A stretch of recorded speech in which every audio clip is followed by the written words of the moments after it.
Good morning, and thank you for joining us for SVB Live Pet Edition. I am your host, Amanda Barton, and the publisher of Seniors Blue Book, and I am beyond honored today to bring on air my dear friend Vicki Einhorn, who is the Sales and Marketing Director at Atrium of Liberty Park. And Vicki, I know you have an amazing story that you want to share with us today about how a pet of yours really impacted your life. So if you can just tell us your story, we'd love to hear it. All right. Thank you, Amanda, for this opportunity. And I think as I tell my story, a lot of you people out there, I'm gonna touch each and every one of you somewhere. So, I was born in the 50s, and in the 50s, a little picture made here. Okay. I was born in the 50s, and back then, our whole plan was to get married, have kids, and you know what? That's what I did. I got married, okay, very young, and I started my family. Right here's one of them. Very, very blessed. Very, very blessed. I actually had 4 kids.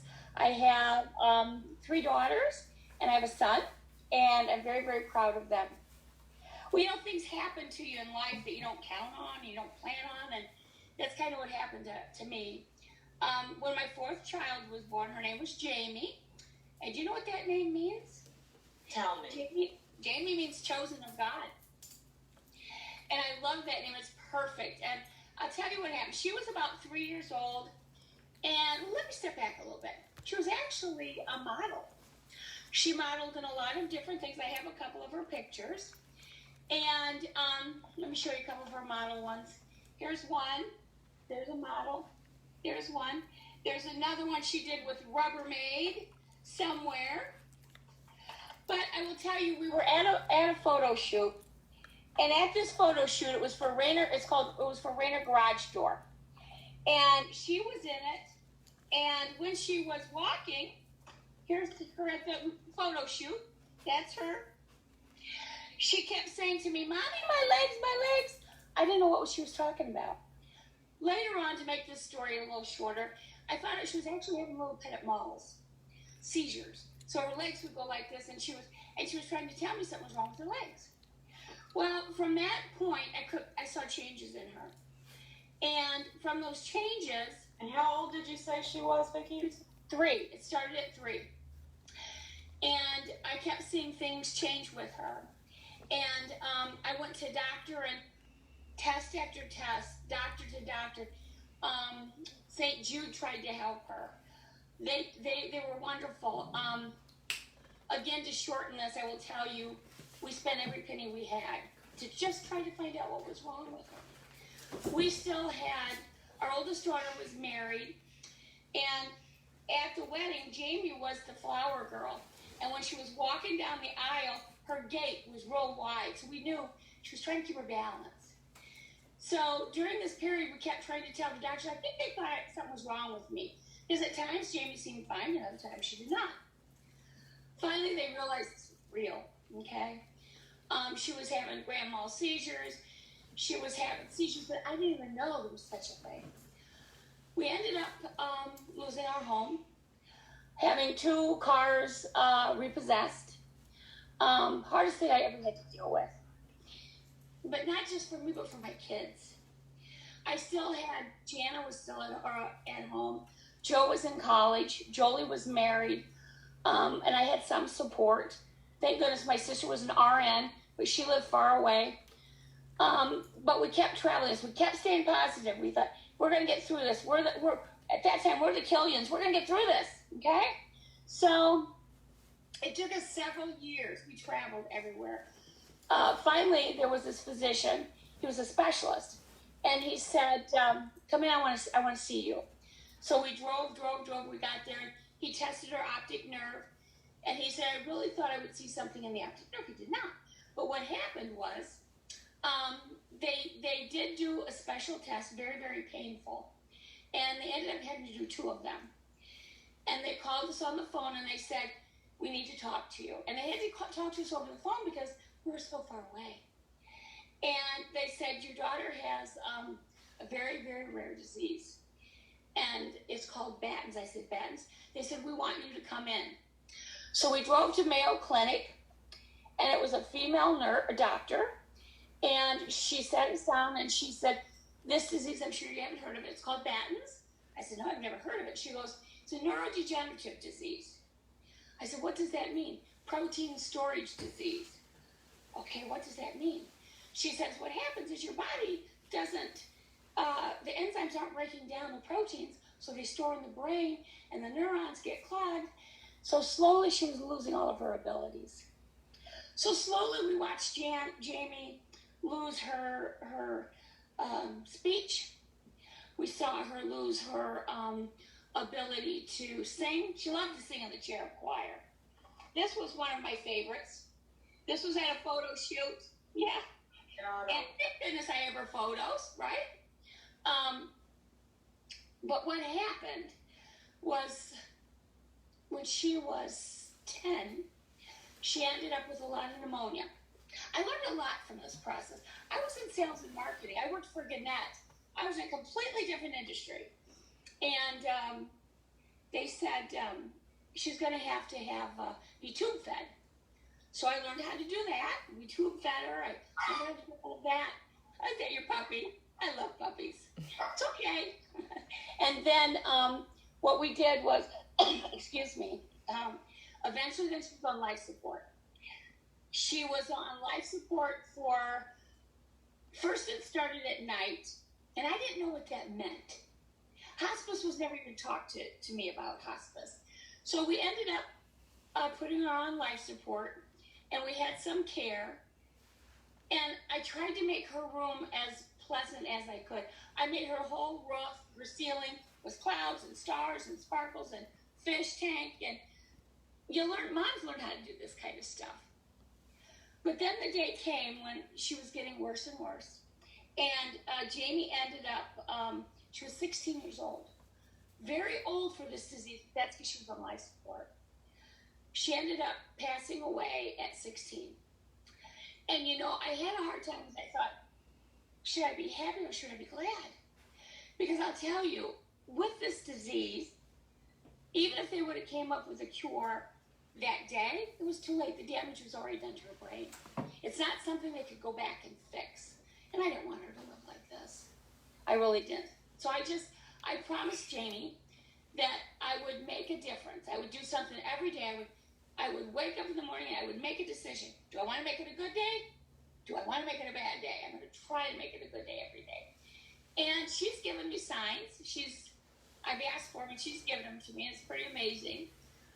So I really feel blessed that I had her in my life. But then what happened? I'll show you this. This was the last picture, one of the last pictures we took of her. Yeah. But then what I noticed is, she was my everything. I mean, I was suctioning her. I heard the alarms go off. 24/7, I was there for her. Then all of a sudden, it got quiet. She was gone, and it got quiet. I didn't know how to handle the quiet. I didn't know what to do. And to make things worse, a few months after that, my husband died of a massive heart attack. So it was a pretty low time in my life. So one day I thought, you know what? I need something to take care of. I need something that will love me no matter what. And I thought, I'm gonna check out a dog. So I got up one morning. I was so excited. I had a plan to go find this dog. And I go and I see this dog. And the lady says, oh, you don't want him. He's not a full bred. I go, I like that. That he's not a full bred. I like that. Well, he's on sale. I said, well, you know what? Didn't. So I said, I got to go home and think about this. So I went home, and I couldn't wait till the next morning when they opened so I could go get him. And I ended up calling him Mr. Fritz. Now, Mr. Fritz, he knew I needed him. I got a couple pictures of him. I'll share with you. He was an amazing, amazing dog. And I always thought that I rescued him. You know what, guys? Nah, he rescued me. This was him when I just got him. That's him up there on the Rottweiler. Oh, my goodness. How tiny he is. So cute. This was him at Christmas. Oh, hold on. I'm going to make you big again. Go ahead. Show it again.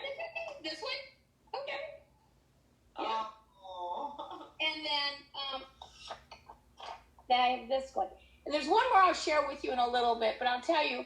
So I brought him home, and I was a rep. I was a medical rep, and I traveled. So he went with me. He'd go to the Hampton Inns. You could pay $15 extra, and they'd put a bed and biscuits out for him.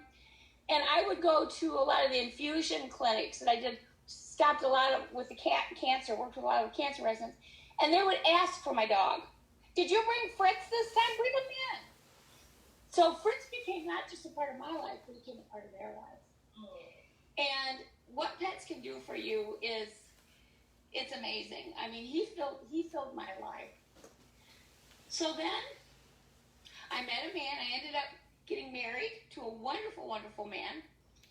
And the thing about it was, though, Fritz ended up liking him better than me. This was on our honeymoon. That's Fritz. Oh my! That's Fritz, a cigar, a dog cigar. And thank you. And again, Fritz was so much part of our life. And I'll tell you what happened. We ended up moving here to Florida. I decided to get out of the industry. I traveled a lot. And I had the opportunity. I did hospice for a while. I was with Vitas for 10 years. And I was with Hope. And then I got into the communities, which I love. And especially the ones that allow you to have these dogs and puppies. So that's where I've been. That's where I've been the last, 10 years. But a few years back when Fritzie, I could see Fritzie was getting, arthritis.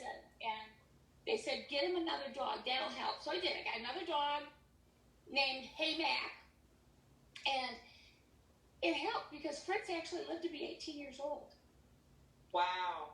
He did, and I knew when it was time. He let me know when it was time to put him down, and I'll never forget it. He was hurting, his legs were hurting, and he looked up at me, and I said, "Is it time?" And he just shut his eyes, and so this is our Fritzy now. He's with us. Yes. But then what happened was when Fritzy left us, Hey Mac got lonely, so we had to get another dog for him. So we have 2 dogs again. Right? Yeah. Are they around? You want to bring one on camera? Let me see if I can go get him. Hang on. Okay.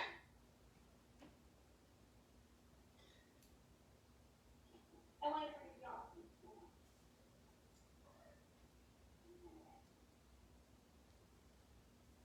Here we go. Okay. So this is Frankie. We rescued him. Hi, Frankie. Hi. Hello. This is the trouble one. She's trouble. And then this is Mac. This is Mac who we got for Fritzy. Yes. Oh. You've probably seen him on my Facebook. I certainly have. Absolutely. And you've seen mine. You probably was making the most noise over there. So I want to always tell people that they can fill your lives with joy, and they need you, and you need them. There's nothing like it. There's nothing else like having their little eyes look at you with all the love in their heart. It's amazing. It's amazing. No matter what you look like or what your breath is, they love you. So essentially, I think that the moral of your tearjerker story, thank you, is that a pet can save your life and bring you back from a dark space and really help. Absolutely. And I've told so many people that Fritzy saved my life because I thought I could do this. I thought I was strong. But then when my house got quiet and there was nobody there and there was no vent, there was no O2 going, I was really alone. And I needed somebody to take care of. And he kind of took care of me. Yeah. They always say that with rescues. I think it's a common quote. They rescued us. So they did. Absolutely, they did. Well, thank you so much for coming to SVB University or SVB Live and sharing your heart-wrenching story with us. I know it means a lot to hear it for everyone out there. So thank you so much for being a part. Thank you. And bye, everybody. Get a pet. Rescue. Yes. Adopt, don't stop. Right. There you go.